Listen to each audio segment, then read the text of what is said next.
Welcome to the final part of our lesson on Broadway singing, or musical theater. We've talked a lot about how to sing for Broadway shows, but there's one last missing element that's found in all musical theater: movement.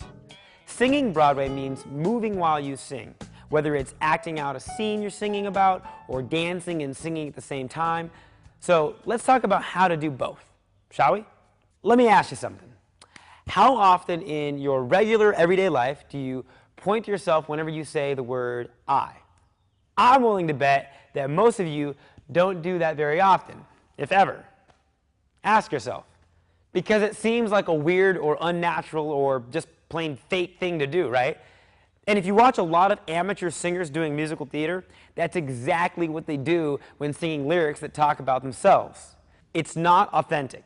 And authentic movement is what Broadway singing requires in scenes where you have to sing and act at the same time. It means moving the way real people do when they talk, only you're doing it while you sing. So, how do you get to authentic movement?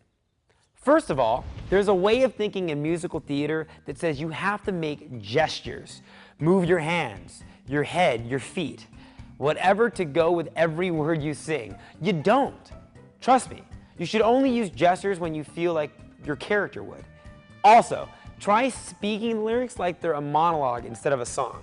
This will make you think of them like a real-life conversation and help you decide how to move. Don't choose to sing songs that you can't connect with, because if you don't understand the emotions behind them, you've got to work on figuring it out, or you won't know how you should move. And always research the character you're playing. Get to know them, who they are, and how they act in certain situations like the one you're singing about. You're going to be living in their world for a while. You should know how they walk around inside it. Finally, if no movement feels natural, then that's what you should do.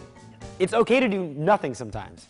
If it really feels right, that will come through in your performance and be even more effective than big gestures.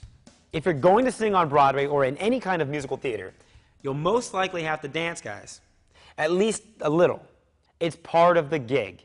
You don't have to become a world-class dancer to sing in a musical production, but giving yourself a solid dance base and having some basic training in dance will only help you succeed in this part of your singing career.